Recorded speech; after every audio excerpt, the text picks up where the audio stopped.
Welcome to A edu और ए edu के हमारे इस YouTube चैनल में आप सभी का स्वागत है। तो साइंस के चैप्टर के अंतर्गत हम लोग एंडोक्राइन सिस्टम या फिर अंतःस्रावी ग्रंथ के बारे में पढ़ रहे थे और अंतःस्रावी ग्रंथ के हम लोग अंतिम पड़ाव पे आ चुके हैं और हम लोग क्या देख रहे थे, एड्रेनलिन हार्मोन के बारे में पढ़ रहे थे, उस ग्रंथि के बारे में पढ़ रहे थे। और एड्रेनलिन जो ग्रंथि है, एड्रेनलिन जो ग्लैंड है, उसका कुछ थोड़ा सा फैक्ट बचा है और इसके बाद यह समाप्त हो जाएगा। और हम लोग देखेंगे थाइमस, जिसे बाल्य ग्रंथि के नाम से जाना जाता है, और उसके बाद जनन ग्रंथि जिसे हम लोग गोनोइड कहते हैं, उसको देखेंगे और यह समाप्त हो जाएगा। तो याद रखेंगे, इंपॉर्टेंट है। तो चलिए हम लोग शुरू करते हैं इस एड्रिनल ग्लैंड को और इसे कंटिन्यू करें। तो एड्रिनल कॉर्टेक्स से लगभग 20 हार्मोन का संश्लेषण, तो जो हमने बताया था, एक कॉर्टेक्स होता है और दूसरा जो भाग होता है वह मेडुला होता है। तो कॉर्टेक्स और मेडुला दो पार्ट होते हैं हमारे एड्रिनल ग्लैंड के, एक बाहरी भाग और दूसरा आंतरिक भाग। तो एड्रिनल कॉर्टेक्स से लगभग 20 हार्मोन का संश्लेषण होता है। Adrenal cortex secrets approximately 20 hormones. Adrenal cortex से लगभग 20 हार्मोन का संश्लेषण होता है।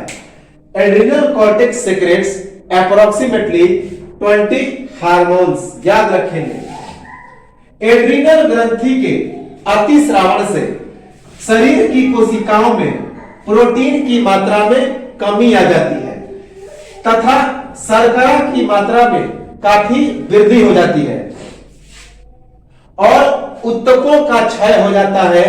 जो टिश्यू होते हैं उनका विनाश होने लगता है और इस बीमारी को क्या बोलते हैं, तो मधुमेह बोलते हैं। तो हमने बताया था पिछले वीडियो में कि जब एड्रिनल ग्रंथि का हाइपर सेक्रेशन होगा, अतिस्रावण होगा, तो उससे मधुमेह या फिर डायबिटीज की बीमारी होगी, क्योंकि शर्करा की मात्रा बढ़ जाएगी। तो यह क्यों होता है, क्योंकि एड्रिनल ग्रंथि के अतिस्रावण से शरीर की कोशिकाओं में प्रोटीन की मात्रा में कमी आ जाती है, जबकि शर्करा की मात्रा में वृद्धि हो जाती है और इससे उत्तकों में क्षय होने लगता है और यह बीमारी मधुमेह अर्थात डायबिटीज मेलिटस कहा जाता है, डायबिटीज मेलिटस।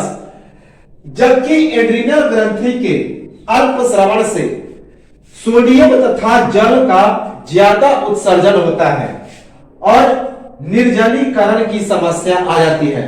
और इस प्रकार जो समस्या आती है, अर्थात हमारे शरीर में पानी की कमी हो जाती है, जिसे निर्जलीकरण कहा जाता है, डिहाइड्रेशन कहा जाता है। तो एड्रिनल ग्रंथि के अतिस्रावण से शरीर की कोशिकाओं में प्रोटीन की मात्रा में काफी कमी आ जाती है और शर्करा की मात्रा में काफी वृद्धि हो जाती है और उत्तकों का क्षय होने लगता है और इस बीमारी को मधुमेह या डायबिटीज कहते हैं। जबकि एड्रिनल ग्रंथि के अल्पस्रावण से सोडियम और जल की मात्रा में ज्यादा उत्सर्जन होने लगता है और इसके कारण शरीर में पानी की कमी हो जाती है और इस प्रकार निर्जलीकरण या फिर डिहाइड्रेशन की समस्या उत्पन्न हो जाती है। When the hypersecretion of adrenal gland occurs, then the quantity of protein decreases, the quantity of starch increases, and tissue damage, and this disease is diabetes. Whereas by the hyposecretion of adrenal gland, sodium and water more excreted, and the problem of dehydration occurs. So when the hypersecretion of adrenal gland occurs, then the quantity of protein decreases, the quantity of starch increases, and tissue damage, and this disease is diabetes. whereas by hyposecretion of adrenal gland, sodium and water more excreted, and the problem of dehydration occurs. Important है, याद रखेंगे।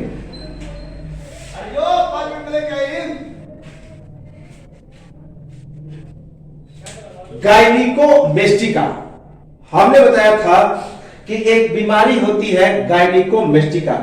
जिस प्रकार स्त्रियों में पुरुषों के लक्षण आ जाते हैं, जैसे कि दाढ़ी मूंछ, तो उसी प्रकार पुरुषों में भी स्त्रियों के समान कुछ लक्षण आ जाते हैं, जिसे गायनिकोमेस्टिका कहा जाता है।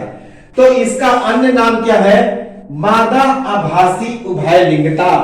मादा आभासी उभयलिंगता, जिसमें लड़कों के स्तन फूलकर लड़कियों के जैसा हो जाता है। तो गायनिकोमेस्टिका का अन्य नाम है मादा आभासी उभयलिंगता, जिसमें लड़कों का जो स्तन है वह फूलकर लड़कियों के जैसा हो जाता है।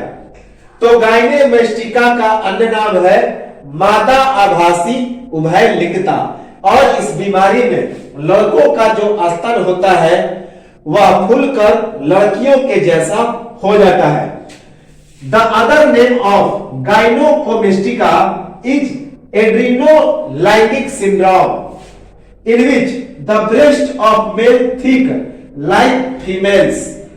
तो the other name of gynecomastia is adrenolaitic syndrome, in which the breast of male thick like females. कोल्स रोग में पोटेशियम तथा सोडियम की कमी आ जाती है और मांसपेशियों में अकड़न आ जाता है और अंततोगत्वा इंसान की मृत्यु हो जाती है। तो हमने बताया था कोल्स रोग। कोल्स रोग एक ऐसा रोग है जिसमें शरीर में पोटेशियम की मात्रा और सोडियम की मात्रा दोनों में कमी आ जाती है और शरीर में काफी अकड़न आ जाता है, मांसपेशियां अकड़ जाती हैं और अंत में इंसान की मृत्यु हो जाती है। तो कोल्स रोग में पोटेशियम और सोडियम की मात्रा में काफी कमी आ जाती है और मांसपेशियों में अकड़न आ जाता है और अंततोगत्वा इंसान की मृत्यु हो जाती है।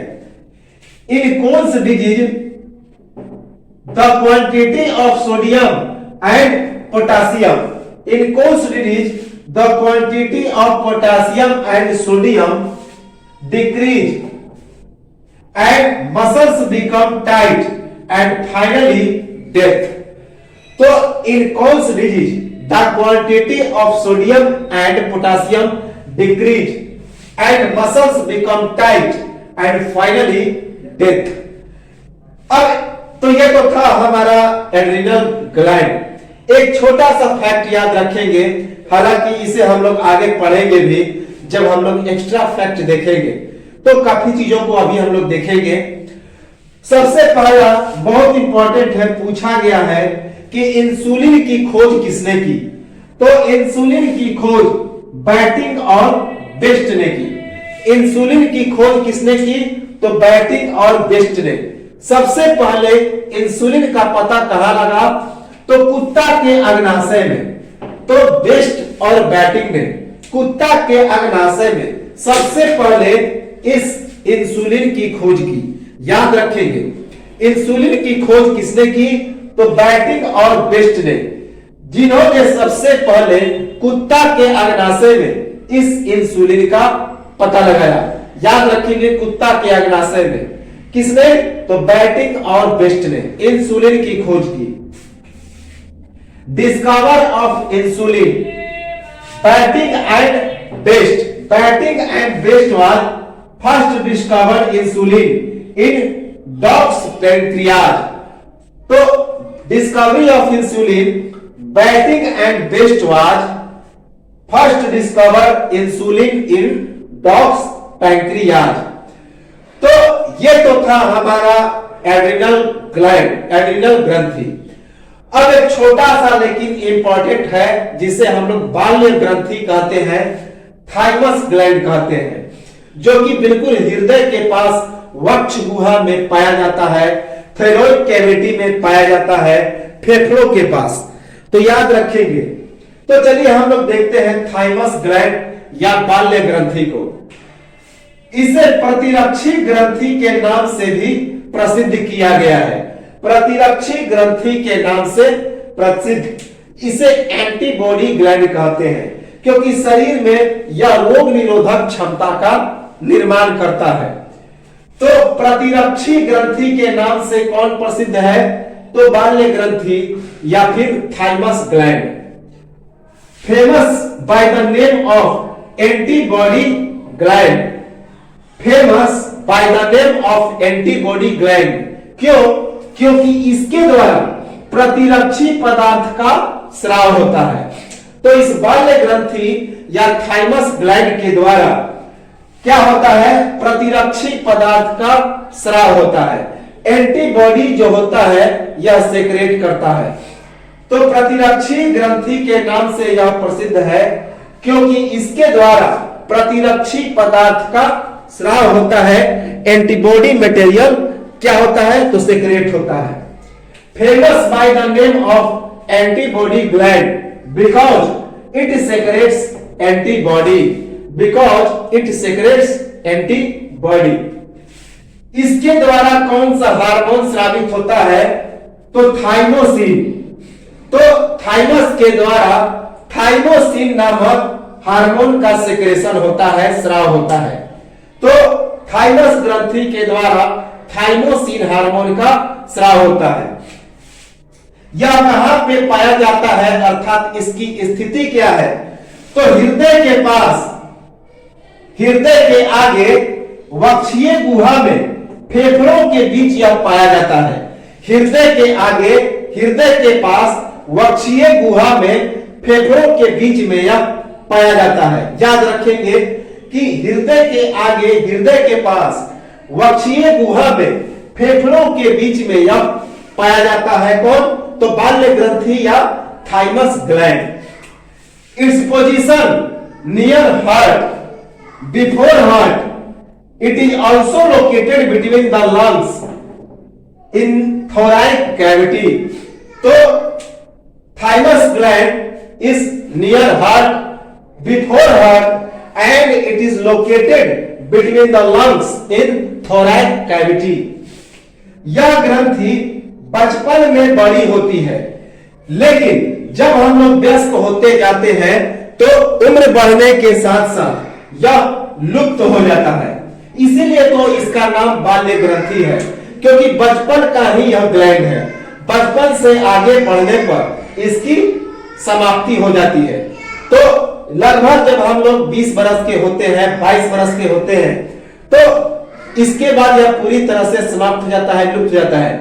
2 से 3 बरस के बच्चों में यह सबसे ज्यादा होता है। यह ग्रंथि बचपन में बड़ी होती है और वयस्क अवस्था होने पर लुप्त हो जाता है। याद रखेंगे, खास करके 2 बरस के बच्चों में यह बहुत ज्यादा होता है। तो यह ग्रंथि बचपन में बड़ी होती है और वयस्क होते होते लुप्त हो जाती है। खासकर 2 बरस के बच्चों में यह बहुत ज्यादा होता है। This gland is large in childhood, whereas in adult it becomes disappear। तो this gland is large in childhood, whereas in adult it becomes disappear। T lymphocyte का स्राव करता है, अर्थात यह अपरिपक्व टी लिम्फोसाइट को परिपक्व टी लिम्फोसाइट में परिवर्तित करता है। हम लोग आगे चर्चा करेंगे अगले अध्याय में लिम्फोसाइट के बारे में। तो लिम्फोसाइट के बारे में हम लोग आगे पढ़ेंगे। तो टी लिम्फोसाइट का यह स्राव करता है, अर्थात यह अपरिपक्व टी लिम्फोसाइट को परिपक्व टी लिम्फोसाइट में परिवर्तित करता है। कौन? तो थाइमस ग्लैंड, बाल्य ग्रंथि अपरिपक्व टी लिम्फोसाइट को या परिपक्व टी लिम्फोसाइट में परिवर्तित करता है। It secretes T lymphocytes, T lymphocytes. It immature T lymphocytes to mature T lymphocytes. याद रखेंगे, इंपॉर्टेंट है कि thymus gland secretes T lymphocytes and it makes immature T lymphocytes into mature T lymphocyte. इसके क्या क्या प्रभाव पड़ते हैं? तो लैंगिक परिवर्धन पर और प्रतिरक्षी तत्वों के परिवर्धन पर इसका गहरा प्रभाव पड़ता है। तो यह जो हार्मोन है, यह जो ग्रंथि है, सबसे ज्यादा प्रभाव किस पर डालता है? तो लैंगिक परिवर्धन और प्रतिरक्षी तत्वों के परिवर्धन पर। याद रखेंगे, लैंगिक परिवर्धन और प्रतिरक्षी तत्वों के परिवर्धन पर यह सबसे ज्यादा प्रभाव डालता है। कौन? Thymus gland. Effect on sexual activity and antibody activity. तो effect on sexual activity and antibody activity, इसका उपयोग जीवन के प्रथम चरण में है। चूंकि इसे बाल्य ग्रंथि कहा जाता है, बचपन में ही इसका उपयोग होता है, तो इसका उपयोग जीवन के प्रथम चरण में ही होता है, at the early stage of life. इसका use in the first stage of life, early stage of life में होता है। इसका कार्य क्या है? अलग अलग प्रकार के जीवाणुओं तथा जीवाणुओं के द्वारा बनाए गए प्रतिजनों को नष्ट करना। तो इसका मुख्य कार्य है बाल्य ग्रंथि का, अलग अलग प्रकार के जीवाणुओं तथा जीवाणुओं के द्वारा बनाए गए प्रतिजनों को नष्ट करना। अलग अलग प्रकार के जीवाणुओं तथा इन जीवाणुओं के द्वारा बनाए गए प्रतिजनों को नष्ट करना इसका मुख्य कार्य है। किसका? तो बाल्य ग्रंथि का। Function, it destroy different types of bacteria and antigens which are created by these bacteria। तो फंक्शन है, it destroy different types of bacteria and antigens which are created by these bacteria। तो या तो था थाइमस ग्लैंड, थाइमस ग्रंथि, या फिर बाल्य ग्रंथि। अब हम लोग आते हैं जनन ग्रंथि पर। तो बॉडी के सबसे निचले हिस्से में यह गोनाड होता है। याद रखेंगे, गोनाड्स, जनन ग्रंथि। तो जनन ग्रंथि के दो हिस्से, एक को हम लोग बोलते हैं टेस्टिस, दूसरे को बोलते हैं ओवेरी। एक होता है डिंब ग्रंथि और दूसरा अंड ग्रंथि। तो डिंब ग्रंथि जिसे ओवेरी ग्लैंड कहते हैं और दूसरा अंड ग्रंथि जिसे टेस्टिस ग्लैंड कहते हैं, तो इसे वृषण कहा जाता है। तो अंड ग्रंथि को वृषण कहा जाता है और इसे टेस्टिस या टेस्टिकल्स भी कहा जाता है, टेस्टिस या टेस्टिकल्स। डिंब ग्रंथि को अंडाशय या ओवेरी कहा जाता है, अर्थात ओवेरी ग्लैंड को ओवेरी या अंडाशय कहा जाता है। तो ये जो अब हम लोग देखते हैं डिंब ग्रंथि अर्थात ओवेरी ग्लैंड, जिसे हम लोग अंडाशय या ओवेरी कहते हैं। तो यह जो ओवेरी है सभी पशुओं में और मनुष्यों में पाया जाने वाला एक मादा जनन ग्रंथि है। तो सबसे पहले इंपॉर्टेंट तो यही है कि यह जो डिंब ग्रंथि है या ओवेरी ग्लैंड है या फिर अंडाशय है, ओवेरी है, यह सभी पशुओं और मनुष्यों में पाया जाने वाला एक मादा जनन ग्रंथ है, फीमेल सेक्सुअल ऑर्गन है, फीमेल ओवेरी, फीमेल गेनोइड्स है। याद रखेंगे, तो सभी पशुओं और मनुष्यों में पाया जाने वाला एक मादा जनन ग्रंथि कौन है? तो डिंब ग्रंथि। It is found in each animals and human in the form of female gonads. तो it is found in each animals and human in the form of female gonads. इसका जो आकार होता है 3.5 मीटर लंबा, 3.5 सेंटीमीटर लंबा और 2.5 सेंटीमीटर चौड़ा, लगभग बादाम के आकार के बराबर।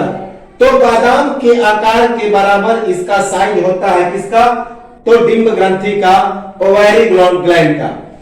तो 3.5 सेंटीमीटर या लंबा और 2.5 सेंटीमीटर इसकी चौड़ाई होती है।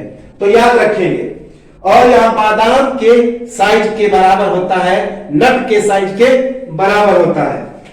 Size 3.5 centimetre long and 2.5 centimetre wide like nought size. तो साइज हो गया इसका 3.5 centimetre long and 2.5 centimetre wide like nought size, बादाम के आकार का। यह कहां पे पाया जाता है? तो इसकी स्थिति गर्भाशय के दोनों ओर, जो गर्भाशय होता है उसके दोनों ओर यह डिंब ग्रंथियां पाई जाती है। बोथ साइड्स ऑफ यूटेरस, तो बोथ साइड ऑफ फ्यूटस।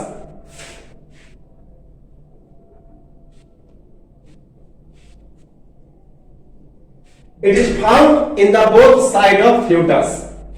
इसके ऊपर डिंब नालिकाओं की तंत्रिकाएं होती हैं जिसका काम अंडों को आकर्षित करना होता है।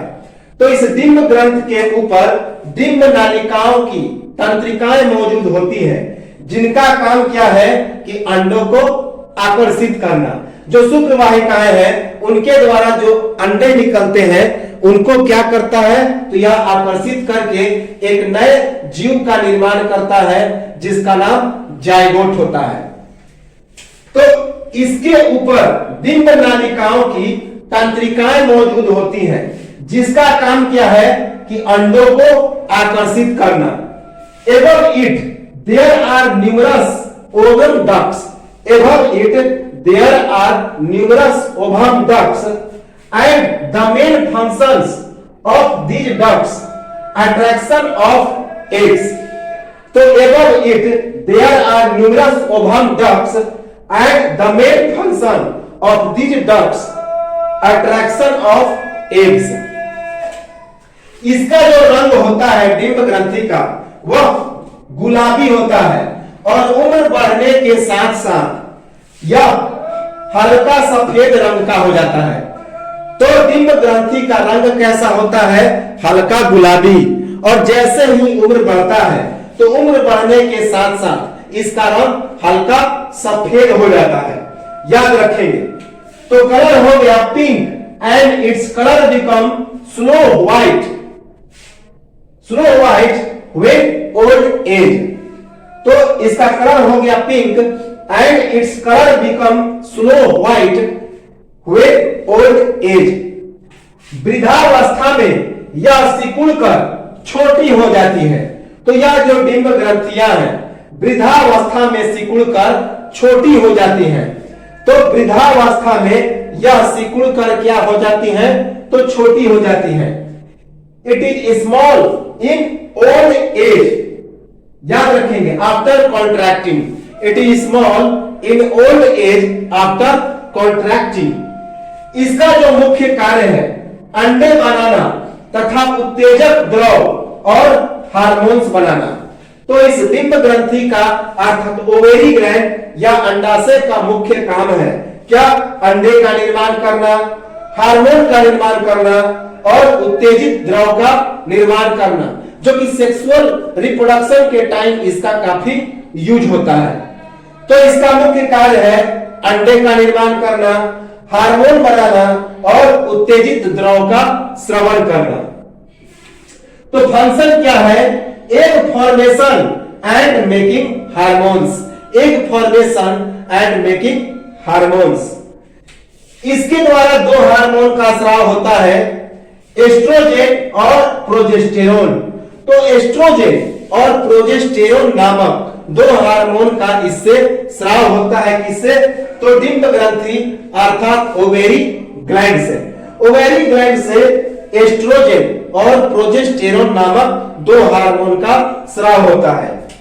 तो हार्मोन्स कौन कौन हो गए? Estrogen and progesterone. Estrogen and progesterone. माहवारी अर्थात मासिक धर्म। तो महिलाओं में माहवारी आती है, मासिक धर्म आता है, मेंस्ट्रुएशन साइकिल आता है हर एक माह में। तो उसके स्थापित होने से पहले इसका कोई काम नहीं होता, लेकिन माहवारी के बाद प्रत्येक महीने डिंब का निर्माण होता है और इसके द्वारा शुक्राणुओं के साथ मिलकर गर्भ धारण किया जाता है। तो माहवारी के पहले इस डिंब ग्रंथियों का कोई काम नहीं होता, लेकिन माहवारी के बाद ये प्रत्येक महीने डिंब का निर्माण करते हैं, अर्थात ओवम का निर्माण करते हैं। और ये क्या करते हैं कि शुक्राणुओं के साथ मिलकर, स्पर्म के साथ मिलकर गर्भ धारण का काम करते हैं। गर्भ धारण का अर्थात फ्यूटस का काम करते हैं। Before menstruation cycle there is no function of ovary, but after menstruation cycle it forms each month and it creates sperms and make fetus। याद रखेंगे, इंपॉर्टेंट है कि before menstruation cycle there is no function of ovary, but after menstruation cycle it forms each month and it creates sperms and make fetus। याद रखेंगे, most important. गर्भाशय के ऊपरी भाग के दोनों ओर गर्भ डिंब वाहिनियां मौजूद होती है, अर्थात नालिकाएं मौजूद होती है, जिसका फैलाव कहां तक होता है तो कूल्हे की हड्डी तक। डिंब वाहिनियों की लंबाई लगभग 10 सेंटीमीटर होती है और मोटाई लगभग आधा सेंटीमीटर होता है। इसका जो आकार है एक कीप के समान होता है, कीप, जिसका अंतिम छोर लंबी लंबी उंगलियों के तरफ होता है, जिनका नाम क्या है तो उन्हें तंत्रिकाएं कहा जाता है। क्या कहते हैं तो तंत्रिकाएं कहते हैं। तो गर्भाशय के ऊपरी भाग के दोनों ओर डिंब वाहिनियों का फैलाव होता है, जो इनका फैलाव कूल्हे की हड्डी तक होता है। डिंब वाहिनियों की जो लंबाई है लगभग 10 सेंटीमीटर होती है और इनकी मोटाई लगभग आधा सेंटीमीटर होती है और इसका आकार एक कीप के समान होता है, जिसका अंतिम छोर लंबी लंबी उंगलियों की तरफ होता है, जिसे तंत्रिकाएं कहते हैं। याद रखेंगे, जो सिग्नल पहुंचाते हैं, इंपॉर्टेंट है। तो oviduct expands above both side of foetus and expands till hip bone. Its length is approximately 10 centimeter, thickness half centimeter, and its size like cone, whose large side attached with fingers, whose name is nervus। तो oviduct के बारे में क्या कहा जाए, oviduct अर्थात डिंब वाहिनियां, तो it expands above both side of fetus and expands till hip bones। Length approximately 10 centimeter, thickness approximately half centimeter, and its size like cone, whose large side attached with fingers, whose name is, क्या नाम है तो nervous, अर्थात तंत्रिकाएं कही जाती है। डिंब वाहिनियों का निर्माण मांसपेशियों के द्वारा और अंदर में एक झिल्ली पाई जाती है, जिसे म्यूकस झिल्ली कहा जाता है। तो डिंब वाहिनियों का निर्माण किसके द्वारा होता है तो मसल्स के द्वारा, मांसपेशियों के द्वारा, और इसके अंदर में एक झिल्ली पाई जाती है, जिसे म्यूकस झिल्ली कहा जाता है। तो डिंब वाहिनियों का निर्माण मांसपेशियों के द्वारा होता है और इस डिंब वाहिनियों के अंदर में झिल्लियां पाई जाती है, जिसे म्यूकस झिल्ली कहा जाता है। तो formation of oviduct by muscles and inside it there are muscle mucus plasma.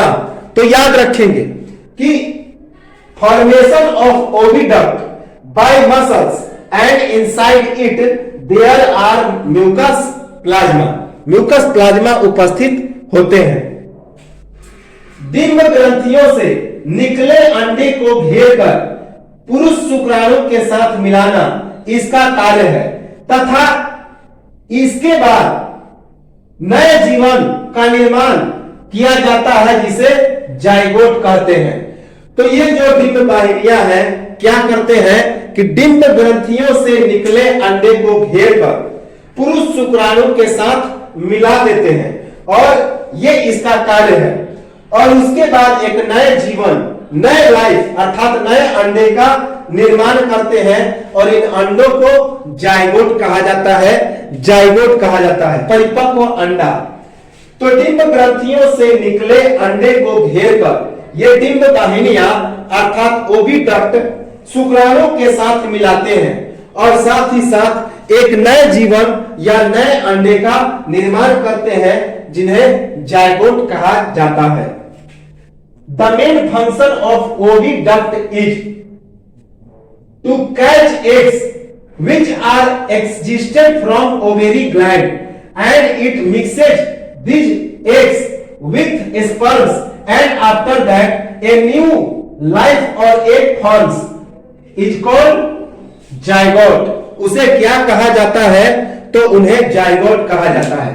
The main function of oviduct is to catch eggs which are existed from ovary gland and it mixes these eggs with sperms and after that a new eggs or egg form, new egg or life forms is called zygote। याद रखेंगे, important है। तो यह तो था डिंब ग्रंथि। अब हम लोग आते हैं अंड ग्रंथि अर्थात टेस्टिस ग्लैंड, जिसे वृषण कहा जाता है। तो वृषण या अंड ग्रंथि टेस्टिस ग्लैंड या टेस्टिकल, टेस्टिस या टेस्टिकल के बारे में। तो यह डिंब ग्रंथि के ठीक उल्टा सभी पशुओं में पाया जाने वाला तथा मनुष्यों में पाया जाने वाला नर ग्रंथि है। जिस प्रकार डिंब ग्रंथि मादा ग्रंथि था तो यह नर ग्रंथि है। तो अंड ग्रंथि अर्थात वृषण सभी पशुओं और मनुष्यों में पाया जाने वाला एक नर जनन ग्रंथि है। नर जनन ग्रंथि है। It is found in each animals and males and called males gonads। It is found in each animals and males and called male gonads। याद रखेंगे। इसका जो मुख्य कार्य है शुक्राणुओं तथा पुंजन जिसे टेस्टोस्टेरोन या एंड्रोजन कहते हैं उसका निर्माण करना।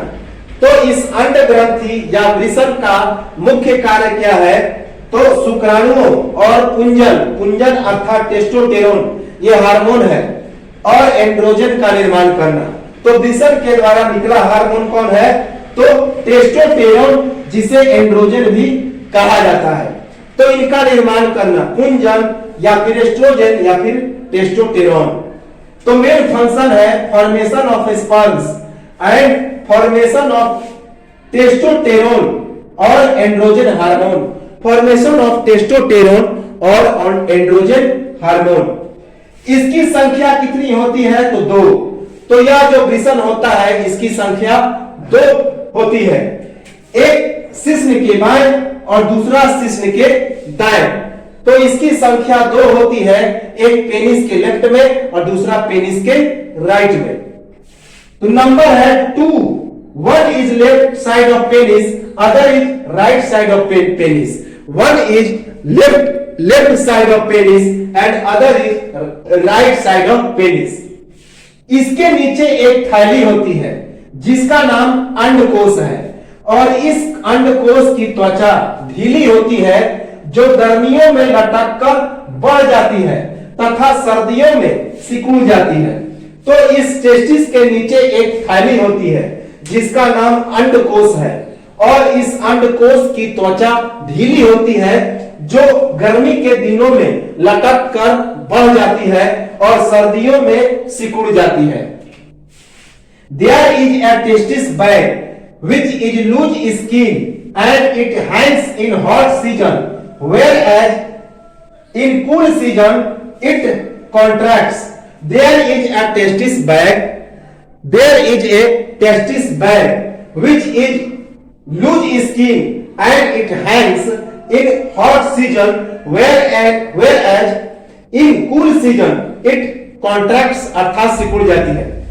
अंडकोश की लंबाई 5 सेंटीमीटर तथा चौड़ाई 2.5 सेंटीमीटर है जिसमें रक्त का संचार सबसे अधिक होता है। तो अंडकोश की लंबाई कितनी होती है?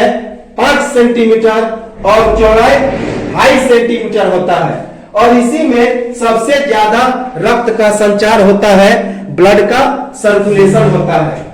The length of testis bag is 5 centimetre and breadth is 2.5 centimetre in which high blood circulation.